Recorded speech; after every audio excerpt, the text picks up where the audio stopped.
Welcome back for another Dev Diary. Today we'll be taking a look at what is changing for Germany's mechanics, starting with the MIFO bill. So this is what we are going to be greeted with moving forward. No longer is it just a nice little buff to Germany. There will be consequences to this, as the MIFO bills, I'll keep it very, very simple, were a pyramid scheme in that it's a bunch of money being promised to be paid, but they never actually pay it. They just keep extending the deadline, building up the debt, as it were. Simulated in that the longer this whole thing goes on, you're going to be spending more and more and more of your consumer goods, well, more of your civilian factories on consumer goods.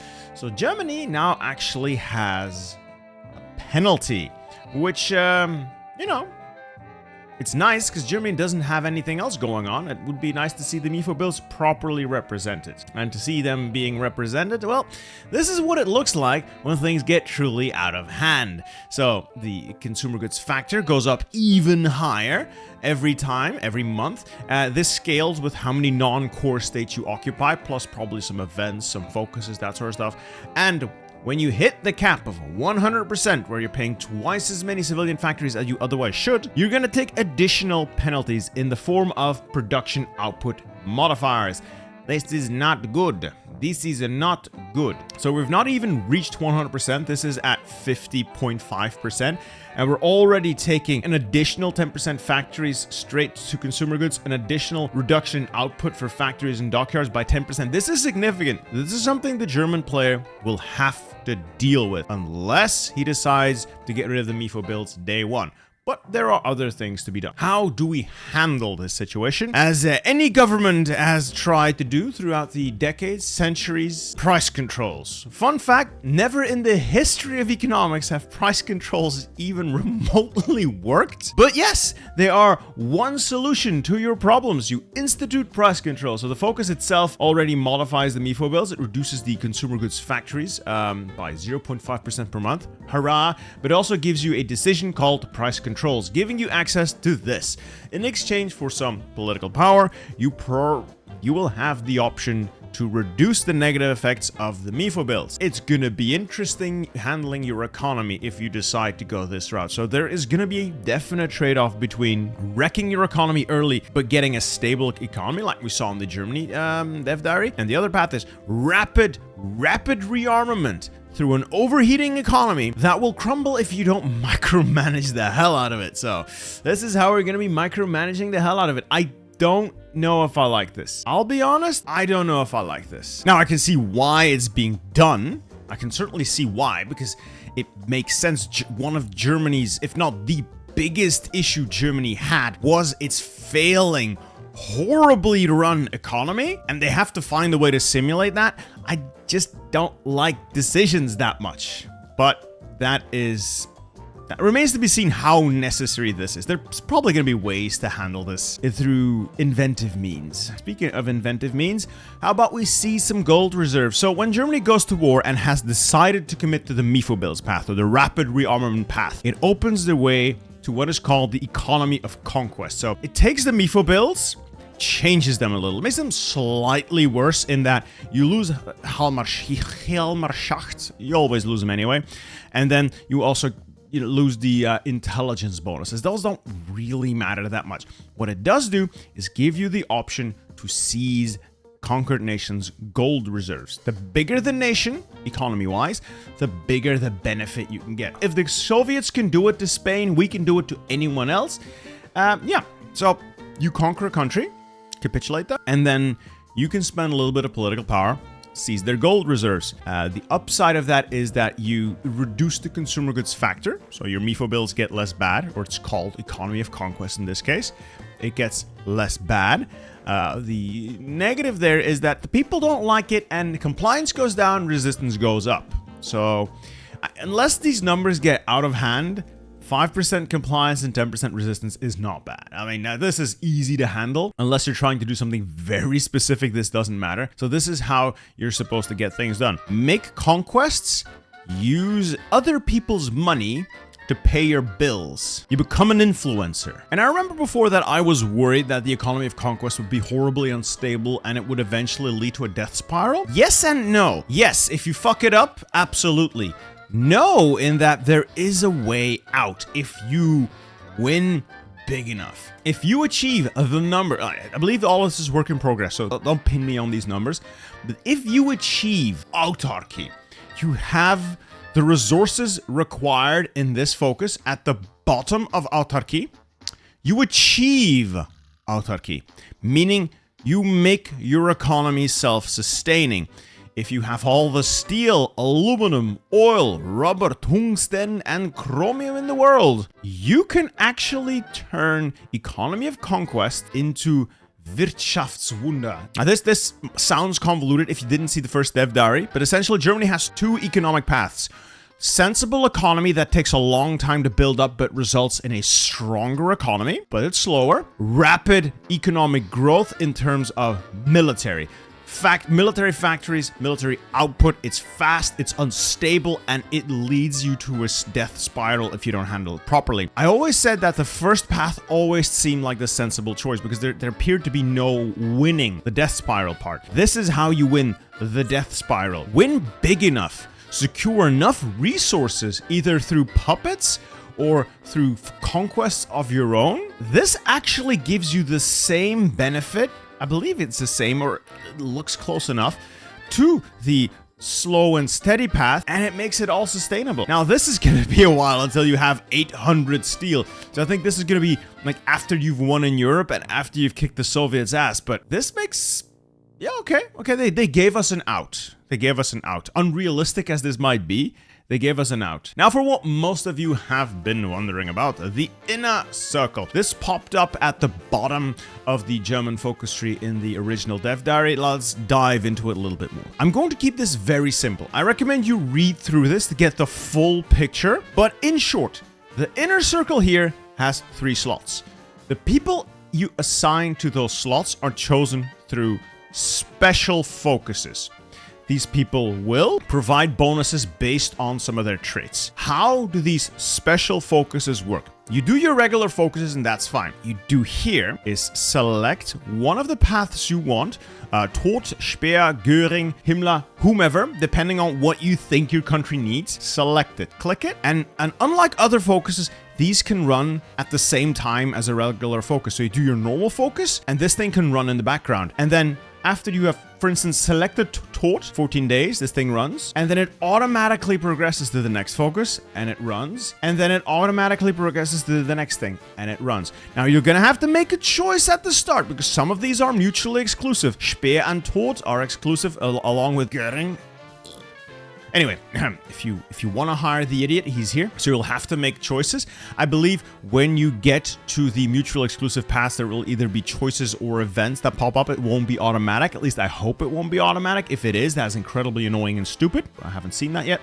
So they will run automatically on their own through their focus paths until you need input, I suppose. And then the people in these slots that you have selected get better and better over time as they run through their focus, giving you special bonuses depending on who you pick, depending on what your country needs. You can somewhat fine-tune your government. So they can run at the same time as your regular focus, so they're not a waste of time, and they're not something fiddly like the balance of power. This is nice. It allows you to pivot, but you're gonna have to pivot slowly, because this is the internal power struggle between your various lieutenants. So nice. It's an interesting mechanic, and I want to see how this handles. In this case, if you want Göring, I don't know why you would, but if you want Göring, you can get him, and he will give you this as a bonus. Less political power gain, but more resource efficiency. And he will start working on his own focuses in the branch over time. So this, you just select the first focus, the rest of them automatically complete over time. So it's something you don't even need to pay all that much attention to. This is of course what we're going to be ending up looking at. One thing, like all of these guys, except for 2, cost daily political power to simulate your internal power struggle within the party. 2 of those, so the ones that don't cost political power, actually give you political power. In this case, that would be Bormann, and I believe this guy would be Hess. So Hess and Bormann give you political power, everyone else costs you political power. So you're going to need to balance it out depending on how much political power this whole joke is costing me. Like the fat man over there is going to cost you a lot of political power. Is his bonus worth it? And if his bonus is worth it, do I want to hire Hess or Bormann to then offset the political power loss? It's a little bit of a balancing act. Like everything to do with the Nazi party, it is woefully inefficient, but it does add to the atmosphere. Speaking of the atmosphere, this is, for instance, what you can expect if one of your boys, I don't know why they always pick Göring, this is what you're expecting when one of your boys reaches the pinnacle of his power. Goebbels here has Reichsminister Propaganda, 0.3 political power daily, which is a lot, but he gets pretty massive bonuses. Göring over there, again, 0.3% political power, but he gets significant bonuses to the industry. And then Himmler as well. And then others like Bormann here give you that daily political power gain, like I mentioned before. Hess and Bormann are your people who will actually get you some stuff. Now, you might be seeing this. A new Führer has arisen. Yes, the bottom here gives you options to change the course of history. Not sure if that's going to be for the better, but you can replace Schmittler if you want to. A consequence of all the infighting is eventually somebody else is going to want to be top dog. It could be a weird guy with glasses, a former Austrian chicken farmer. It could be anyone, really. And if you pick the strong successor focus, one of your boys can ascend to be the new Führer. If you pick loyalty to the Führer, well, the old man sticks around. But I am looking forward to playing with this.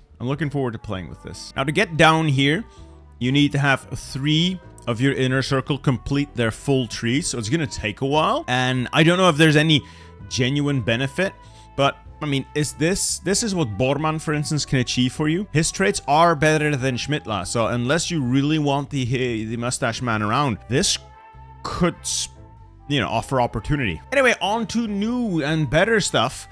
The Monroe Doctrine is being changed. Now, it's being changed in a somewhat convoluted way, so let's take a look at it. They recently changed how the Monroe Doctrine works in the Trial Against the Legion DLC, but in short, the USA tries to keep the peace in Americas, meaning nobody from the outside in Europe gets to muck about there. And that's the whole concept of the Monroe Doctrine. Naturally, being Germans, you want to muck around there, and we're gonna try to find a way around the Monroe Doctrine through crossing the Atlantic. Well, we're not going to cross the Atlantic yet, but we're getting there. That gives you a nice amount of dockyards, and this is basically going to give you that springboard you need to take the fight to the USA. God knows why you'd want to do that, because I never like that. And once we've achieved that, further focuses down the tree allow you to meddle without actually going there. So what we're going to be doing here is spending, again, political power on decisions to influence the countries in South America. Get them to oppose the Monroe Doctrine. Get Argentina, Venezuela, nations that are potentially more receptive to your diplomatic efforts, to say, America, leave us alone, we'll choose our own friends. If you get enough people on your side through these decisions, you can eventually get the USA to repeal the Monroe Doctrine. At the same time you're doing this, the USA is going to keep trying to reinforce the Monroe Doctrine. So this is a bit like, how do I put this? It's a bit like the Spanish Civil War where you're fighting over separate little states, only on a larger scale. So it's neat, but is it necessary? Because you can just, at least in base game, put pressure on, for instance, Venezuela, get them in your faction, ship your army across, bada bing, bada boom, you now have a staging ground. Or even better, include Canada in the peace deal after you've done Seelöwe, and then you can just invade from Canada. Yeah, but it's a whole mechanic they've added. It's a nice little touch. I don't know how useful it's gonna be. Unless they change all of the stuff I mentioned earlier to be impossible or improbable, I don't see myself using this all that much, maybe once or twice. And then eventually, there are different outcomes. If you get enough people to side with Germany and oppose the Monroe Doctrine, the US could either fully dismantle the Monroe Doctrine, say, fuck it, you're all on your own. They can partially dismantle the Monroe Doctrine, saying, okay, whoever protested, fine, deal with your own stuff, we'll keep protecting everyone else. Or the US does what the US does best, and, yeah, that's the US for you. And now, the Reichskommissariats. Now, there's been a lot said about the Reichskommissariats. I've seen Reddit talk about how stupid they are, and people Paradox doesn't understand what they are, and it's dumb the way they're implemented. Fine. I know. The concept of the Reichskommissariat was a territory temporarily being managed by a special administration with the intention of eventually fully integrating it into the Reich. Okay, fine. How are they handling a Reichskommissariat, so German puppet governments, special puppet governments, in the future? First off, we're going to have to uplift the Rosenberg office. This was a special division of the German government specifically for managing all those occupied territories. Once that's done, we get the option to use Mr. Alfred Rosenberg here to set up all those different Reichskommissariats. And as you can see from the list, there's going to be a lot of them. This isn't even the full list. It gets bigger. It gets so much bigger. Now, why would you want all of these instead of just occupying everything yourself? I believe we have just looked at the economy of conquest, you know, that thing that scales worse and worse and worse the more non-core territory you're occupying. Yeah, this is how you try to get around that as much as possible. So it's about handing off non-cores to these puppets to not overburden your economy. Let them sort themselves out. And every time we found one of these Reichskommissariat, Mr. Rosenberg gets a little bit better, giving you neat little bonuses for Germany. So there is definitely an incentive to use the Reichskommissariats instead of just outright occupying everything. And these special puppets have various bonuses to their leaders and national spirits. Neat. And for the most part, you will be able to choose who you want running these places. You can pick a German official. He will give you less resistance in the area. You get more resources out of that place. Or you switch it up and you hire a local collaborator, which the Germans also did a lot. It will be better at getting you compliance in those territories. So it's going to be a balance of what you want from that area going forward. And the new Reichskommissariats don't have cores, however.